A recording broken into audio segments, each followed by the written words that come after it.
Giannicelli imputó o mencionó a través de fotos del doctor Luis Rueda, presidente de la Cámara Federal, tratando de involucrarlo en la época de la dictadura militar, o por lo menos que tendría vinculación en la época de la dictadura militar. Estamos con el doctor Luis Rueda, con él vamos a dialogar sobre este tema. Doctor, gracias por venir. Gracias a ustedes, buenas noches. Y me había comprometido, por eso estoy aquí presente, y le agradezco mucho la invitación. Ahora, quería decirle ante todo de que este tal vez sea el primer y último programa que venga a hablar de este tema puntual, no solamente porque no da para más, sino porque por razones hasta de la función que uno cumple, por el respeto que uno mismo tiene por su persona, por el reconocimiento que hace la ciudadanía del juez Rueda, aún con sus aciertos y errores, ya no corresponde que esto esté rayando en el terreno de una polémica con un imputado por los delitos que usted ha mencionado. Doctor, le agradezco muchísimo.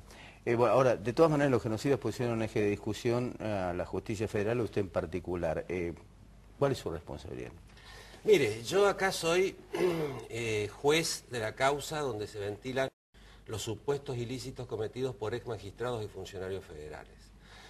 Y por otra parte, soy el juez que usted conoce que soy. Me dedico a lo que usted sabe que me dedico, y que ha sido tema de otras convocatorias, precisamente a programas como el suyo, para hablar de distintas materias.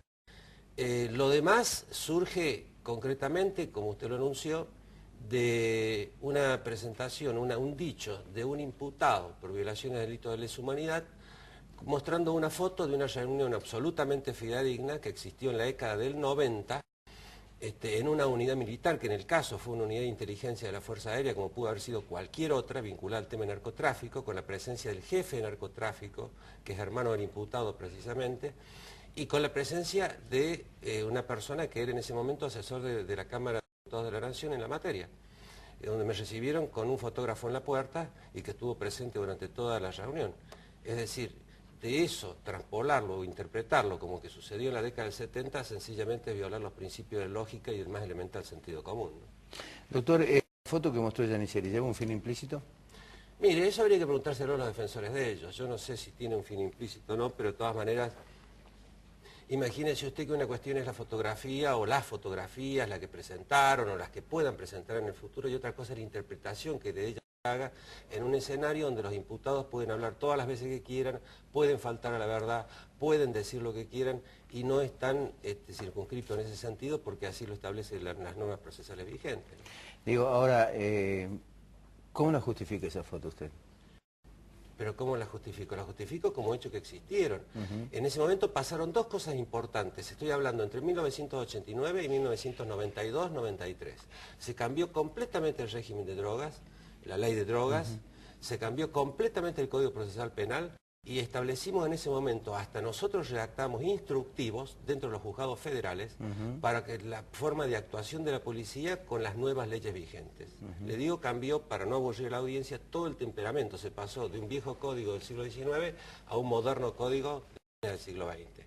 En ese contexto se hizo la reunión, y de la cual habré participado en varias, le aclaro, y que no tienen absolutamente nada, ni que falte a la ética, ni que falte a la juridicidad de la función judicial. Es decir, que pueden aparecer otras fotos con ustedes en otros... Mire, deben haber, hay muchas fotos de mi vida funcional que yo ni siquiera sé que existen. Primero que nunca me opuse a que esté un fotógrafo presente en este tipo de reuniones. Doctor, ¿los Giannicelli eran hombres de su confianza? Fueron de mi confianza, ellos me fueron recomendados por la superioridad policial allá por fines de la década del 80, y en determinado momento trabajaban activamente, sobre todo el hermano del imputado, que era jefe de drogas peligrosas, hasta que surgieron elementos vehementes, la denuncia de dos policías muy reputados de la institución, que los denunciaron. Un fiscal federal promovió acción penal, yo procedí como juez federal de la Nación a cumplir con mi deber, a imputar, detener, dictar prisión preventiva y negar la excarcelación de toda esa plana mayor de oficialidad de drogas peligrosas, como se llamaba en ese momento, o toxicomanías, como se conoce hoy. A partir de ahí, otro tribunal lo sobreselló, y al año siguiente, en 1994, como yo lo expresé públicamente, el fiscal Carlos Torres, ya fallecido, pidió la expulsión de la fuerza del hermano del imputado que me mencionó en el juicio. ¿Cómo llega juez federal usted? Mire, en realidad nadie llega a juez federal sin un determinado aval político, pero me tocó en suerte, y precisamente llegué a ser fiscal federal con el apoyo explícito del aval de la CONADEP, que consta en un libro que es bestseller y en otras publicaciones, y se puede consultar a su propio presidente o a los miembros que le integraban.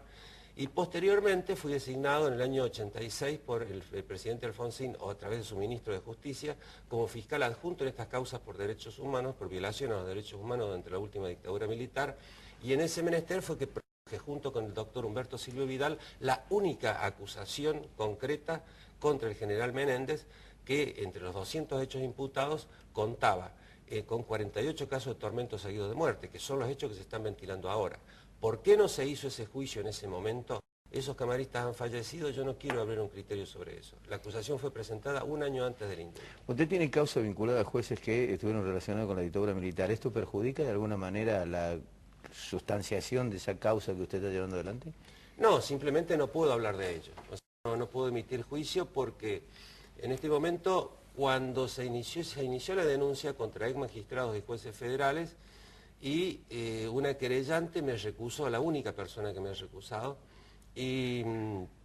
la doctora María Elba Martínez. La doctora María Elba Martínez precisamente, y en ese momento yo al contestar un informe que pide la ley procesal, mis colegas de la Cámara Federal no le hicieron lugar a la recusación, fue a la Cámara Nacional de Casación Penal y la Cámara de Casación Penal dijo que estaba mal recusado Rueda, que Rueda debía seguir interviniendo en esta causa referenciada, ¿no?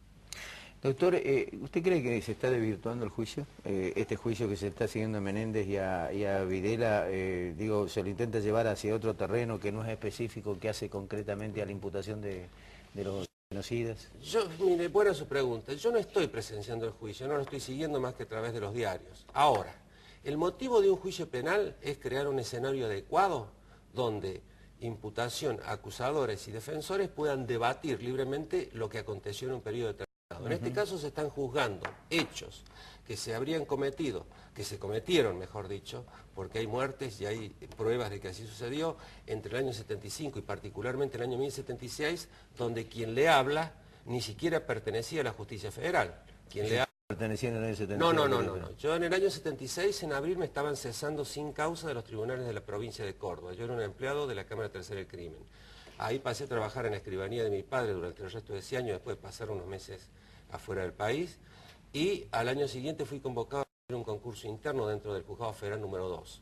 Ahí entré en la Secretaría Civil de la doctora Graciela Silvia López de Filoñuc, y al año siguiente, después de estar pocos meses como pinche de Secretaría Penal, fui jefe de despacho de la flamante Fiscalía Federal número 3, porque esa fiscalía se creó en el año 79, hasta que fui secretario durante 1980. Todo un periodo que tuvieron en cuenta quienes me ascendieron y me avalaron para haber estudiado detenidamente mi currículum, conocer todos mis antecedentes y determinar que era idóneo para ocupar los cargos que posteriormente ocupé.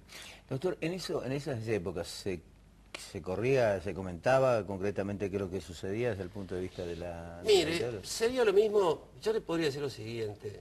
Yo creo que acá ha habido un sector, particularmente en otras provincias, no quiero abrir sobre Córdoba por lo que le dije, sí, está bien, donde había jueces que inclusive, como pasó en Capital Federal, daban zona libre, o sea, le decían a la policía que no llegue a tal lugar porque entraba el ejército y hacía lo que finalmente se hizo, comenzaba el secuestro clandestino de las personas. Ha habido otros jueces que cumplieron con su función y no estaban al tanto de lo que sucedía. Yo era simplemente un empleado, como le digo, en esa época, pero baste decir que si personas como Eugenio Zaffaroni eran jueces y no estaban enterados, baste decir de que si personas como el fiscal Julio César Estracera era un fiscal y fue ascendido de un facto y no estaba enterado, quiere decir de que esto es una realidad incontrastable. Yo personalmente tengo perfectamente vívido el plan